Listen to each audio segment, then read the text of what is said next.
Hey, peace and blessings, family. Nero here. In this video, I want to talk with you guys today about Sun Pisces, Pisces Sun sign. And after this video, this will actually be wrapping up my interpretations of the Sun and the signs. So, yeah. So, with that being said, let's get right into it. So, with Sun and Pisces, this is the Sun, another water sign. So, we know that Pisces is going to share similarities with Scorpio and Cancer. And for the most part, they share the similarities of all being water signs. And we have the Sun in any of these signs and any of these water signs. The conscious awareness, the wants and the actions is going to be fixated and geared towards things dealing with the emotions and feelings.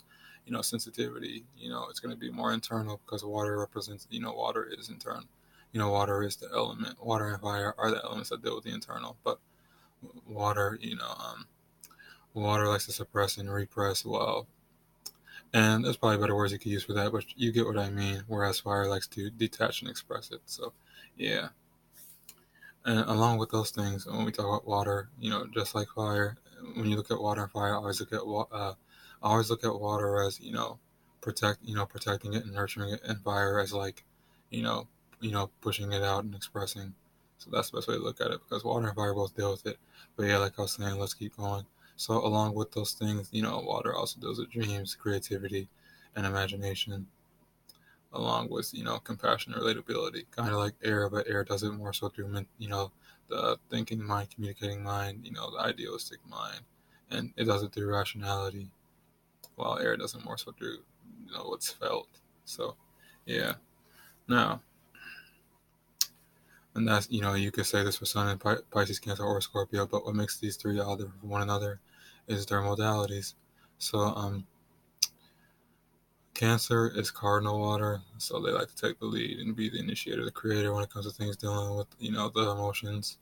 Scorpio is the fixed sign, so they're the most, I won't say dedicated, but they are the sign that's the most fixated and stuck on things dealing with the emotions. And then Pisces is a sign that's mutable, and they're the most flexible, adaptable, and changeable when it comes to things dealing with the emotions. So we know that about Pisces, and how they're able to be flexible and adaptable when it comes to emotions. This is why, from an emotional standpoint, an emotional point of view, they're able to understand people from all different walks of life and all that for the most part. And it goes deeper than that, but I'm just trying to keep it simple for these videos. So yeah, that's one easy way to look at Sun and Pisces. When it comes to things doing what they're consciously aware of, what their actions are geared towards, is things dealing with their emotions and feelings. And since they're immutable water, when it comes to their and when it comes to their actions that are geared towards it, they can they're able to be very adaptable and flexible when it comes to those actions dealing with the emotions and feelings. So yes, and then this is also why they're very relatable and compassionate too. But that goes hand in hand with what I was saying earlier. So let me not. Now, Sun of the Pisces, the 12th house actually rules over. The 12th house rules over Pisces, and the 12th house is a house that's associated with the subconscious, collective unconscious. It's also a house that deals with self-undoing and it deals with addictions and all that too. And what else? It's also a house that deals with dreams and imagination, which goes hand in hand with Sun and Pisces, Sun and water. A person's when you put Sun in the 12th house and Sun in any water houses, a person's actions is going to be yes, even in the water houses, their actions, what they're consciously aware of, is going to be fixated on things dealing with the unconscious, the subconscious, the past, in a way, because all the water houses represent past lives as well too. In the past, even if you don't think about past lives as like a different person, there's also like past experiences in this lifetime. So yeah, but yeah, with Sun in the 12th house, I did say some, a person's conscious awareness can be focused on things, not the subconscious, but also dreams and imagination too, because that's also the water element. So that's how you're able to do Sun in 12th house with Sun in Pisces, interchange the two. And now, also with Sun in Pisces, the planetary rulers of the sign Pisces are Jupiter and Neptune. And for the most part, with Jupiter, it's a planet that deals with expansion and growth through expansion and knowledge and wisdom and all that through the expansion. So, but mainly expansion. So when we talk about expansion, we know expansion is being open, and being open and being broad. And through openness, you're able to be flexible and adaptable. So, understanding this part, just like Sagittarius, this is why Sagittarius and Pisces tend to be the most um, vulnerable and the most open when it comes to expressing, their, their emotions and feelings, their creativity, and who they are. So yes, and then this is why, and then it goes back to the thing was why they're able to, relate to other people's, when it comes to their expression, other people's emotions and feelings too, because they're both mutable water, mutable fire, and they're both ruled by Jupiter. So yeah, they get that. They both get that, expansion, growth and abundance from Jupiter. So yeah. And so, with Sun conjunct Jupiter, that simply just means your consciousness, what you're consciously aware of, and your expand, how you like to expand, and your expansion is, paired up, going hand in hand. And I say Sun conjunct Jupiter because Pisces is ruled by Jupiter. So you get what I'm saying. And then Sun conjunct Neptune. Talk about Neptune really quick.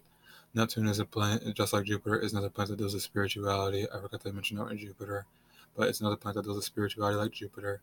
Planet that deals with dreams, creativity, imagination, mercy, compassion, self-sacrifice, and also it's also a planet that deals with intuition and enlightenment and psychic activity, psychic receptivity, sensitivity, things like that. So yeah, but mainly for the most part with Sun conjunct Neptune, what you're consciously aware of and what you're consciously aware of in your dreams and creativity and imagination are conjoined, going hand in hand with Sun conjunct Neptune.